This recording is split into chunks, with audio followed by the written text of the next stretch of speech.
bienvenidos a todos. Mi nombre es Lorena Anis y el día de hoy trataré la masterclass denominada Las micotoxinas y su impacto en la salud pública.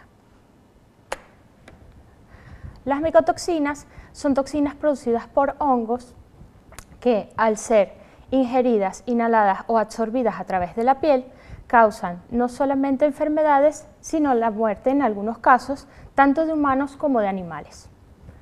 Los hongos que producen estas toxinas se ubican en cualquier lugar y son responsables no solamente de grandes pérdidas económicas, sobre todo en cultivos que son base de la economía de muchos países. Además, disminuyen el rendimiento y calidad de los alimentos. ¿Pero qué son las micotoxinas? Pues este término deriva de las palabras griegas mikes, que significa hongos, y tóxico, que significa veneno.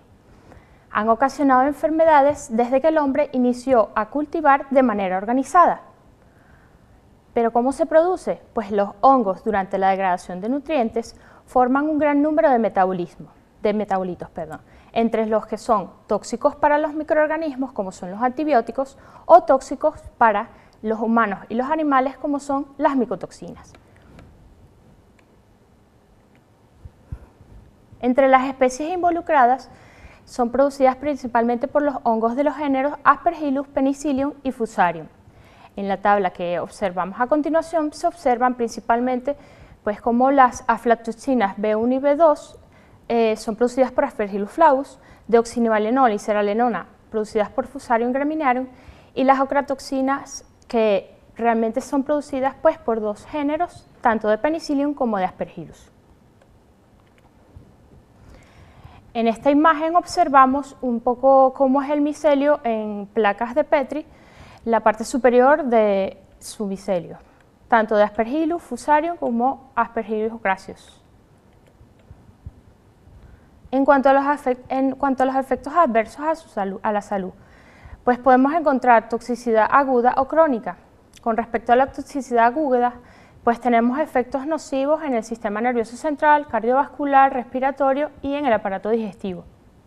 Además, se consideran inmunodepresores, obstaculizan respuestas inmunes.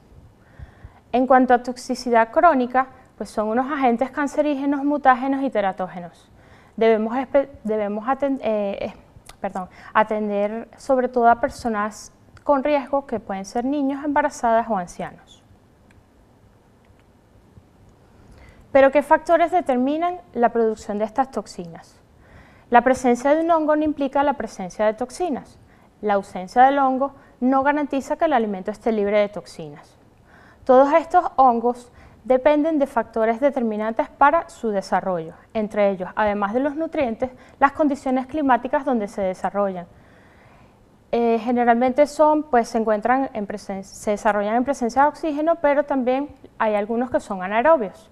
Las temperaturas óptimas de crecimiento, que van desde los 25 a los 30 grados centígrados, aunque existen algunos hongos que se desarrollan por debajo de los 0 grados y se han encontrado también a 10 grados.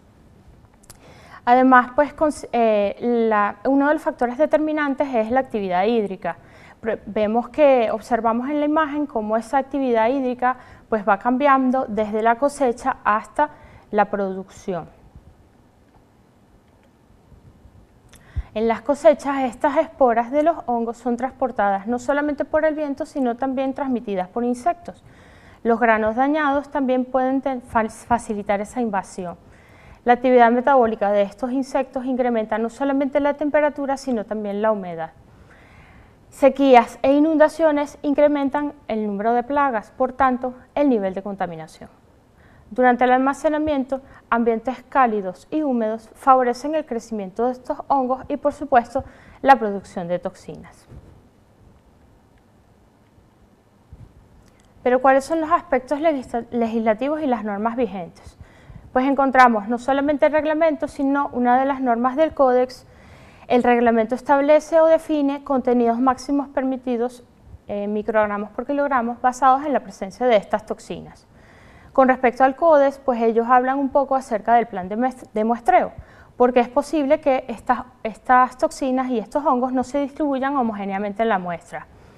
es de muy fácil distribución en los líquidos, pero en los sólidos es complicado que estén en un mismo punto. Por eso es que etapas de molienda pueden hacer que, pues sí, la distribución sea mucho más homogénea. ¿Y cómo debemos tratar esta muestra? Pues tener siempre en cuenta que trabajamos con un mismo lote y con mismas fechas de caducidad, de que no debemos abrir los envases con la muestra en lugares donde las condiciones climáticas no sean estables, y además debemos evitar la contaminación cruzada. Ok, con respecto a la vigilancia y control, debemos aplicar un sistema APPCC para el control de micotoxinas. ¿Y qué debemos tomar en cuenta? Como punto número 1, debemos identificar los peligros. Realmente las micotoxinas constituyen un peligro para la inocuidad alimentaria si están presentes en el producto. ¿Existe algún límite reglamentario? ¿Cuáles son esos productos más sensibles a contaminación? ¿Cuáles son esas condiciones climáticas para que se dé el crecimiento de estos microorganismos?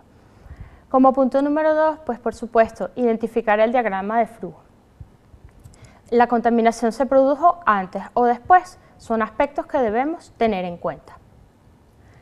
Con respecto a las posibles medidas de control, realmente una de las cosas que debemos tener en cuenta es el secado del producto. Sería una medida de control eficaz. Es decir, que un punto crítico de control sería el contenido de humedad. El límite crítico sería, por supuesto, esa actividad de agua. ¿Cómo establecemos un sistema de vigilancia de los puntos? Pues sí, tomando en cuenta el tiempo y temperatura de secado de nuestro producto. ¿Qué medidas correctoras debemos establecer? Pues verificar el equipo con el que estamos realizando el secado o la deshidratación, reparar en caso de daños o tener en cuenta un incremento en el tiempo y temperatura de secado. Si debemos o no descartar o reprocesar el producto es algo también que debemos considerar. Siempre tenemos que, pues por supuesto, verificar todas estas y cada una de las etapas del proceso y por supuesto documentar y registrar cada una de ellas. En las cosechas, importante, el control de plaga mediante el uso de fitosanitarios. Podemos utilizar también variedades que sean resistentes a este ataque. Es posible que la rotación de cultivos disminuya la presencia de ciertos microorganismos y por supuesto evitando el hacinamiento o conglomeración de plantas en nuestra cosecha. Adecuadas técnicas de cultivo y recolección que eviten pues, que esos granos se rompan o se quiebren. Durante el almacenamiento, importante deshidratar el producto, ¿verdad? Esa actividad de agua, actividad hídrica debe estar por debajo de 0,5. Debemos tener adecuadas técnicas de almacenamiento como la ventilación de los locales, condiciones adecuadas de temperatura y humedad y evitar amontonamientos de nuestro producto. Con respecto a la descontaminación, existen tratamientos físicos, entre ellos, pues sí, cuando usamos cocción, radiación, microondas, pero ellas son bastante estables al calor, no son muy fáciles de destruir. Podemos hacer una selección visual de esos granos que están dañados o podemos usar pues algunas técnicas de flotabilidad, ¿verdad? Porque las toxinas, bueno, sí, son bastante solubles en agua. Los más usados son los tratamientos químicos, como el uso del amonio. Existen también tratamientos biológicos donde usamos bacterias, hay competencias entre microorganismos y por supuesto desplazamiento de especies. Podemos usar enzimas fúngicas, ¿verdad? Para degradar estas toxinas y podemos usar algunos extractos de plantas que suelen ser antimicrobianos.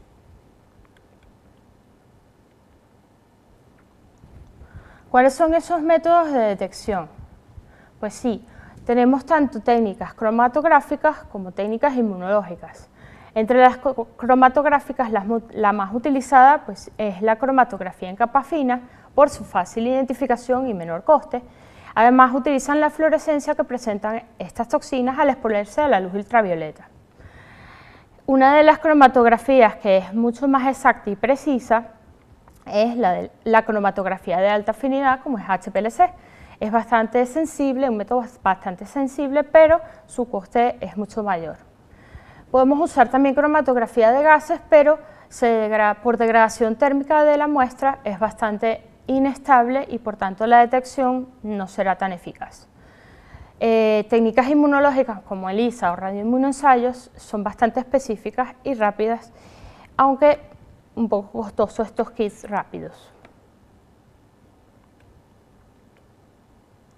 Bien, y sabemos que un sistema APPCC es un instrumento efectivo para controlar micotoxinas. ¿Por qué? Porque obligamos a cada persona involucrada en un proceso productivo a considerar la importancia que tienen los efectos adversos que producen en la salud.